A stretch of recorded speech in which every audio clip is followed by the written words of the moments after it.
memakai namaku dari pintu ke pintu, dari plafon ke plafon, dari jendela ke jendela, dari kampung ke kampung, menjajakan nama Yesus dan berkata, akulah Kristus. Jangan kamu percaya.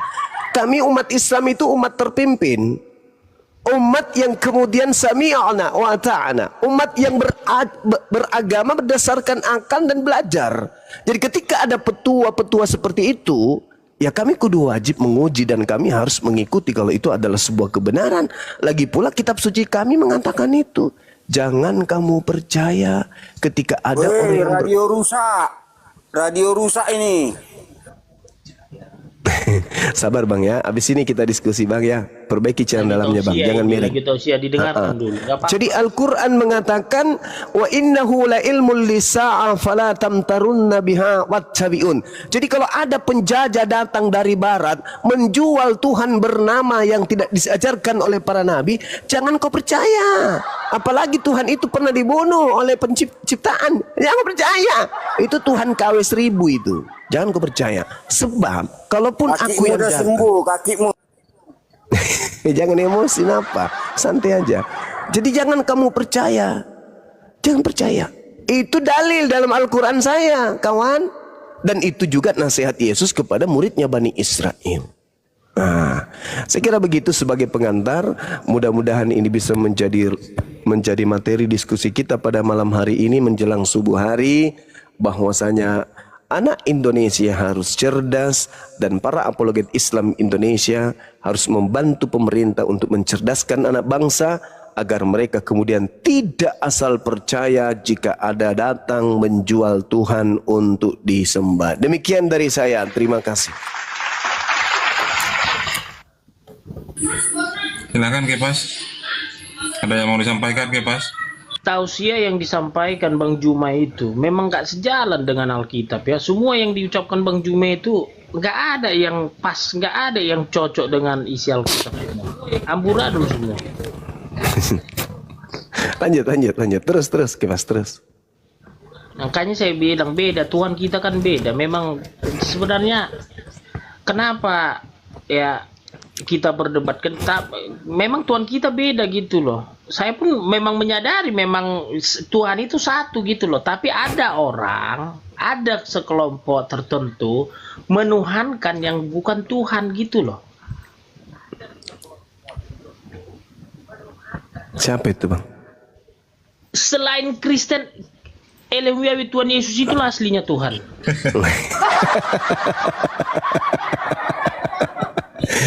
Aduh, kirim alamatnya, nanti saya kirim gaun pengantin wanita.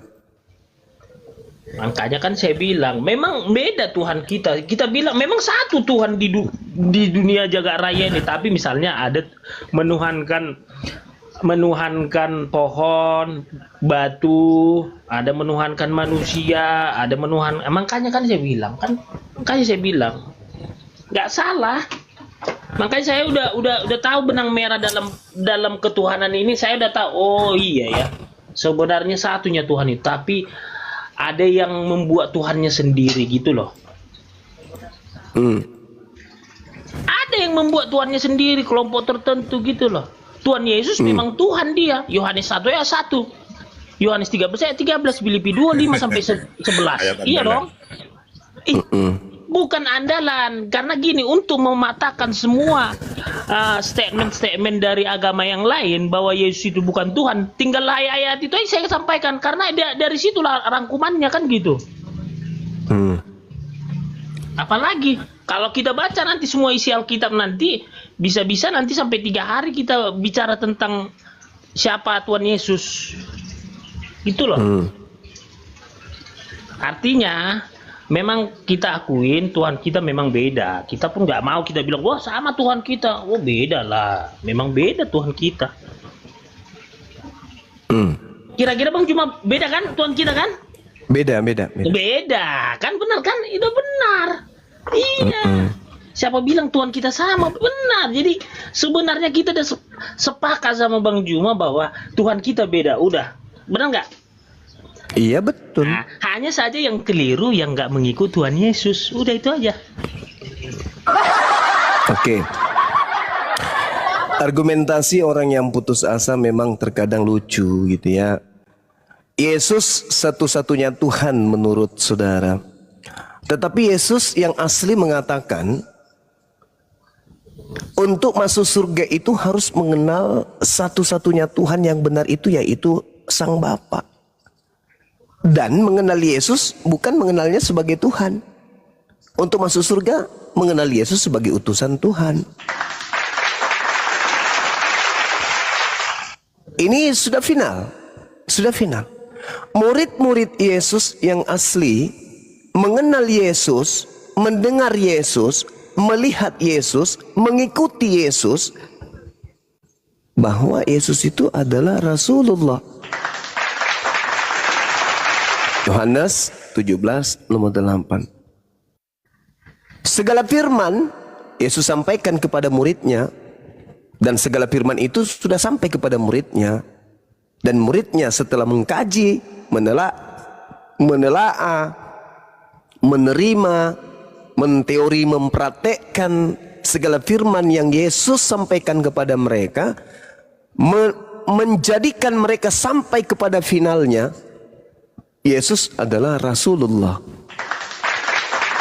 Mereka tidak menjadikan Yesus itu pada finalnya adalah Tuhan. Karena Yesus mengatakan hidup kekal bisa kamu peroleh bila mana kamu percaya kepada Bapa yang telah mengutus aku, bahwa dialah Tuhan satu-satunya. Tak ada Tuhan tambahan lain. Titik. Berjalannya waktu, muncul agama aneh. Agama aneh ini menganggap Tuhan nusul ke bumi menjadi daging. Aneh. Tuhan butuh susu. Tuhan butuh sayur kangkung, pecel lele. Tuhan butuh sambal terasi, kerupuk singkong. Tuhan butuh kopi torabika. Tuhan butuh pepaya, semangka, buah ara, ikan goreng, kemudian madu. Tuhan butuh bantal selimut. Tuhan butuh sandal. Tuhan butuh kolor. Tuhan butuh anting-anting. Tuhan butuh lipstik segala macam. Ini keanehan-keanehan inilah yang kemudian Yesus sampaikan kepada muridnya. Waspadalah kepada penyesat. Ini yang dinasihatkan Yesus kepada muridnya. Dan itu nampak hari ini. Makanya Al-Quran, wala yasuddannakumus syaitan. Jangan sekali-kali kamu dipalingkan oleh setan. Jangan. Waspadalah kepada setan yang datang dengan memakai namaku dan berkata akulah Al-Masih. Waspada. Makanya murid-muridnya itu tidak menjadi Kristen. Indonesia merdeka sampai hari ini, dari masa penjajahan sampai hari ini, tidak ada kita temukan Bani Israel keturunan Yakub yang datang ke Nusantara mengajarkan menyembah kepada Tuhan yang butuh sayur kangkung. Gak ada. Yang datang ke Nusantara ini mengajarkan menyembah kepada Tuhan yang butuh kemudian seteguk anggur. Martin. Siapa lagi? Alexandria. Siapa lagi? Charles. Siapa lagi? Peter. Siapa lagi? John. Siapa lagi? David. Siapa lagi? Merkurius, Venus, Jupiter, Pluto, Saturnus, Anus, Spertus. Itu yang datang mengajarkan. Mana keturunan Yakub? Mana keturunan murid-murid Yesus? Keturunan dari murid-murid Yesus mana? Kenapa bukan mereka yang mengajarkan di Indonesia ini untuk menyembah kepada Tuhan yang butuh WC? Mana? Tak ada. Fenomena ini mengantarkan orang yang berakal kemudian untuk wala yasuddannakumus syaitan innahu lakum aduwwum mubin. Waspadalah kepada penyesat yang datang kepadamu dengan memakai namaku dan berkata akulah Al-Masih. Jangan kamu percaya sebab dia akan menyesatkan banyak orang. Ini fakta, ini real. Ini keadaan. Maka saya menggelitik kepada generasi muda Islam. Saya mengajak kepada anak-anak saya generasi muslimah. Jangan terpengaruh kepada sales-sales yang datang menjual Tuhan yang butuh sayur kangkung. Jangan. Pencipta langit dan bumi, Rabbus samawati wal ar, tidak butuh makhluk, tidak butuh sayur-sayuran, tidak butuh buah-buahan, tidak butuh madu, tidak butuh selimut. Tidak butuh selimut. Itu Tuhan yang benar. Artinya ya, udah silakan jelas ya, saudara. kita beda kan? Udah jelas beda kan? Pasti. Beda. Tuhan saya nggak butuh singkong. Jadi kalau kami tetap mengarah Yesus itu adalah Elohim Yahweh. Nah, itu dia. Tunggu dulu. Yesus ini adalah gambaran Allah. Nah, meja. Nah, Yesus ini iya, jadi gini, kita kalau nggak menggali sejarah dengan benar, dengan teliti, kita tersesat gitu loh. Nah, kenapa saya katakan begitu? Karena sejarah di luar dari Alkitab, semua arsip-arsip sejarah itu disimpan di Yerusalem. Nah, ketika ada mengatakan bahwa Yesus itu tidak disalib. Yesus itu disalib, ada kok. Tahapan-tahapan Yesus itu ketika mau disalibkan, memikul salib, di mana Yesus 2 kali jatuh memikul salib, ada.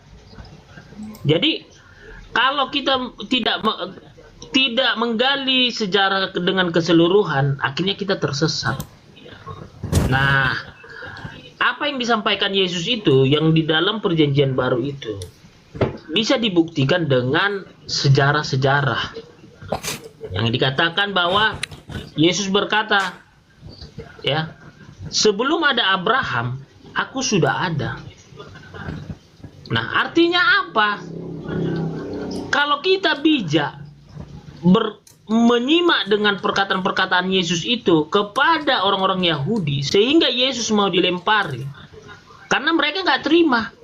Masa sih kamu di luar ada sebelum ada Abraham? Nah ini menjadi cara berpikir manusia itu berbeda. Nah, kalau nggak sampai nalarnya untuk mengkaji yang dikatakan Yesus itu, nah, dia blunder. Dia akan tidak terima bahwa Yesus itu ada sebelum Abraham, gitu loh. Makanya ketika Yesus disumur dengan orang Samaria, perempuan, Yesus tahu apa yang ada dalam kehidupannya, berapa suaminya, tahu Yesus. Berarti apa kata orang Samaria itu? Kau itu Tuhan, katanya. Karena apa? Udah ada bisa mengetahui apa yang tidak diketahui manusia. Itu loh. Jadi banyak mujizat-mujizat Yesus itu ketika Lazarus dibangkitkan dari orang mati, di situ aja sudah dikuburkan dia 2 hari. Ya, 2 hari atau 3 hari, lupa saya. Jadi karena semangat saya Kristenisasi. Iya dong.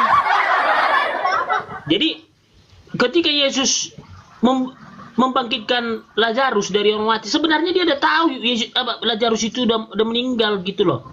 Tapi supaya tahu bahwa aku ini Tuhan, kau sebelum memberitakan Lazarus itu mati, aku sudah tahu bahwa Lazarus itu mati. Sengaja Yesus itu nggak datang ketika dipanggil, gitu loh. Siapa nabi yang begitu? Siapa rasul yang begitu? Nggak ada. Nah, apakah kurang perbuatan-perbuatan atau mujizat yang dibuat Tuhan Yesus? Air menjadi anggur. Jadi banyak. Tapi kalau kita tidak mau memahami apa mujizat, dan kalau dibilang bisa nggak dibuktikan isi Alkitab itu semua? Bisa. Dengan apa? Dengan sejarah-sejarah. Ada di sana semua arsip sejarah. Gitu loh. Lanjut Bang Juma. Oke, baik. Terkait Yesus disalib, Yang disalib itu sekali lagi saya katakan diduga palsu kan ya. Karena Al-Quran menjelaskan, A'udzubillahi minasyaitonirrajim, innama jazaa'ul ladina yuharibuna Allah wa rasulah wa yas'auna fil ar fasadan aw yuqattalu aw yusallabu aw tuqatta'a aydihim wa arjuluhum min khilaf aw yunfau minal ard. Ayat ini menerangkan bahwa hukuman bagi orang-orang yang memerangi Allah dan Rasul-Nya hanyalah dibunuh atau disalib. Jadi pengertian ayat ini, meskipun tidak bercerita tentang Nabi Isa alaihi salam, tetapi dari ayat ini orang yang berakal acap kali mampu menembus kemudian cahaya kebenaran itu, bahwa ternyata yang disalib itu adalah orang yang memerangi Allah. Yang disalib itu adalah orang yang memusuhi kemudian Nabiullah, memusuhi Rasulnya. Dan orang yang disalib ini adalah pendosa besar karena dia membuat kerusakan. Nah, apakah Al-Quran satu-satunya kitab yang menerangkan itu? Tidak. Kitabnya orang Yahudi pun menerangkan itu. Ulangan 21 nomor 22 nomor 23. Jika engkau menghukum orang yang melakukan dosa yang sepadan dengan hukuman mati dengan kau gantung dia di pohon, maka jangan kau biarkan mayatnya semalam-malaman. Sebab orang yang mati tergantung karena dikutuk oleh Tuhan, jangan kau biarkan mayatnya menyentuh tanah yang diwariskan kepadamu. Jadi Al-Quran mengatakan yang disalib itu adalah orang dikutuk oleh Tuhan.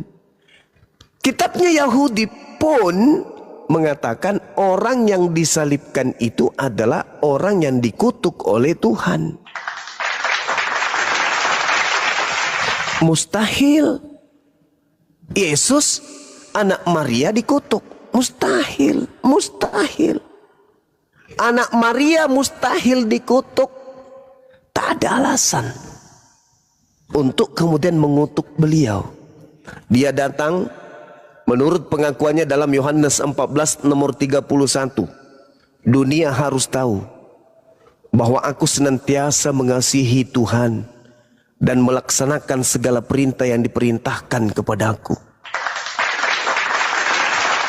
Yohanes 8 nomor 29.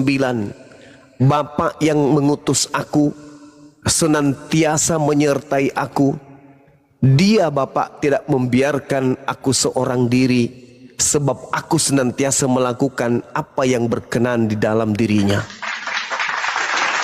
Mustahil.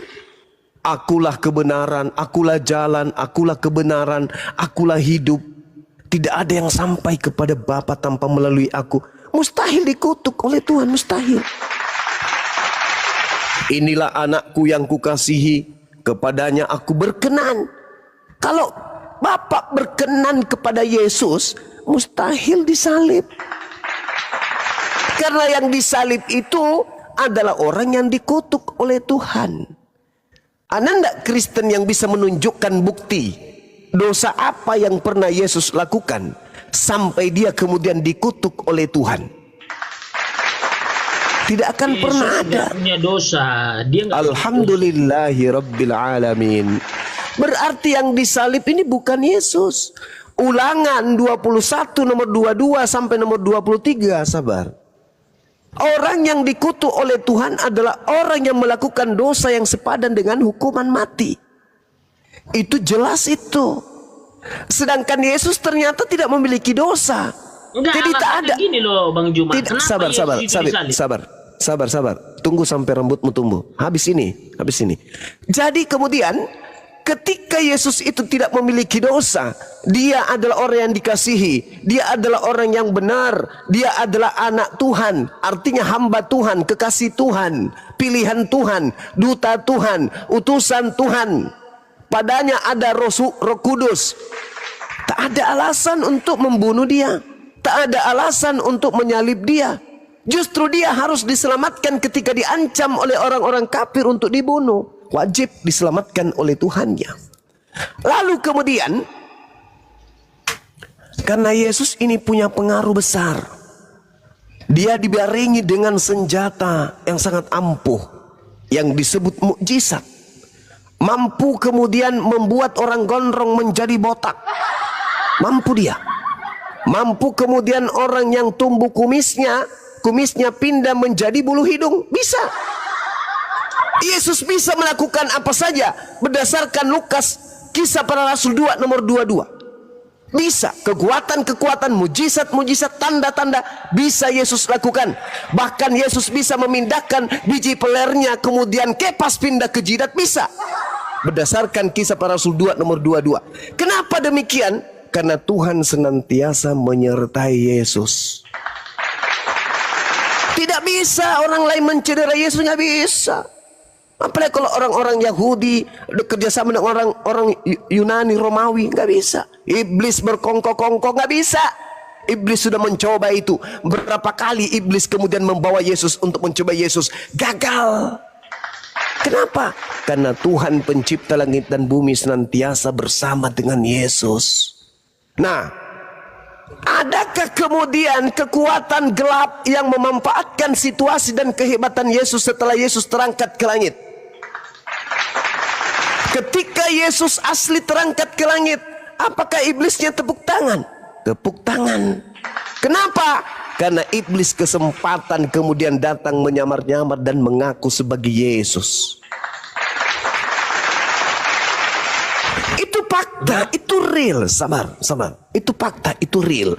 Jadi ketika Yesus ini dikasihi oleh Tuhan, maka muncul kemudian iblis yang kemudian mengaku-ngaku sebagai Yesus, sebagaimana yang dinubuatkan oleh Yesus. Waspadalah kepada penyesat, planos, penipu, pembohong, yang datang mengaku dengan memakai namaku dan berkata, akulah Kristus, dia akan menyesatkan orang banyak. Artinya bahwa iblis bisa nyamar-nyamar Yesus, sehingga orang di luar daripada murid-murid pilihan terperdaya, tersesat oleh karena bisikan dan rayuan si penyesat tadi. Saya kira begitu, saudara Kepas. Tolong tunjukkan kepada saya satu dosa Yesus kami. Saya katakan Yesus kami karena kami beriman, wajib hukumnya umat Islam beriman kepada Nabi yang datang lahir tanpa ayah di tengah-tengah Bani Israel, yang adalah hamba Allah yang diberi kitab Injil kepadanya. Yesus kami, coba Anda tunjukkan. Sabar. Coba Anda tunjukkan dosa Yesus kami yang merupakan alasan Tuhan pencipta langit dan bumi mengutuk Yesus yang kami cintai. Tolong kasih bukti kepada kami. Silakan. Jawabannya sebenarnya singkat, padat, jelas. Hanya Tuhan Yesus nggak punya dosa. Kenapa? Karena dia Tuhan.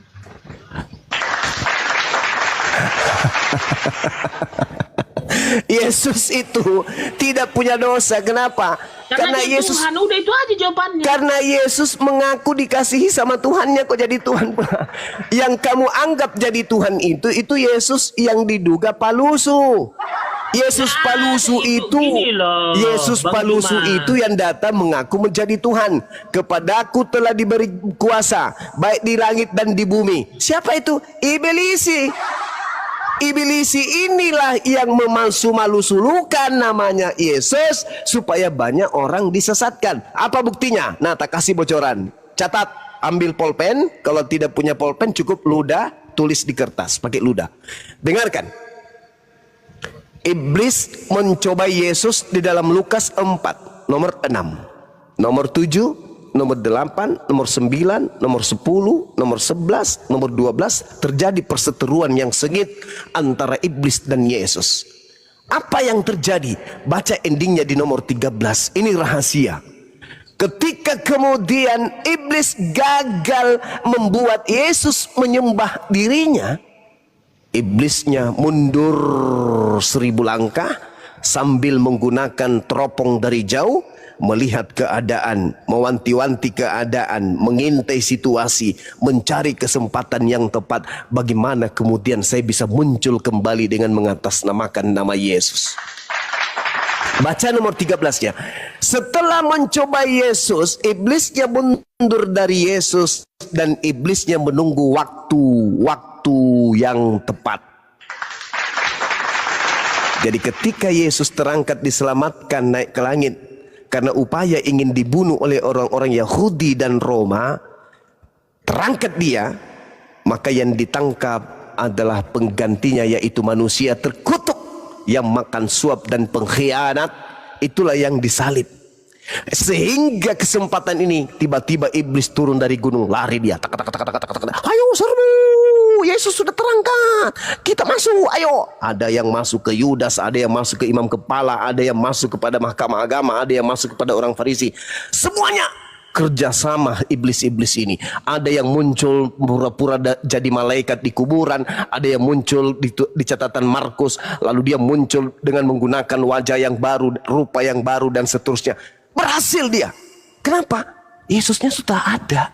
Yesus sudah diamankan oleh Allah. Iblisnya kemudian leluasa menggaungkan dirinya adalah Yesus. Akulah Yesus yang kau aniaya.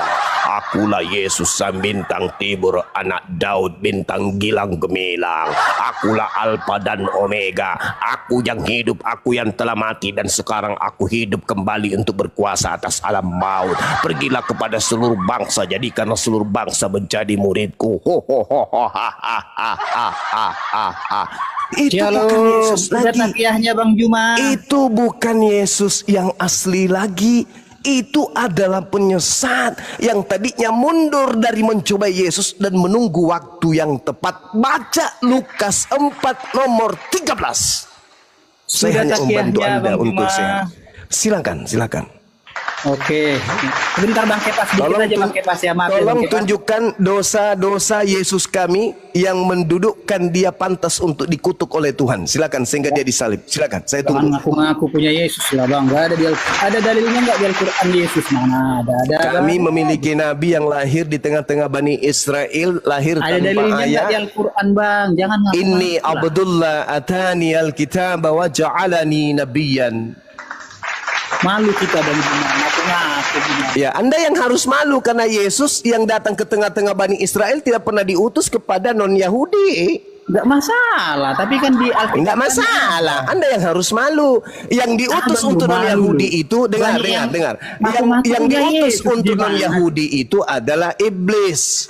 Iblis yang diutus kemudian oleh Tuhan pencipta langit dan bumi untuk senantiasa bermusuhan dengan anak keturunan Adam. Yesus kami mengaku dengan mulutnya diutus hanya kepada domba yang hilang dari umat Israel. Dalam Al-Quran pun dilestarikan data-data itu. Wa isqala Isa bin Maryam ya bani Israel inni rasulullahi ilaikum. Jadi kamu jangan ganggu gugat itu. Nggak boleh. Kamu memang pengikut Kristus, tapi Kristus yang mana dulu, Cak Ayu?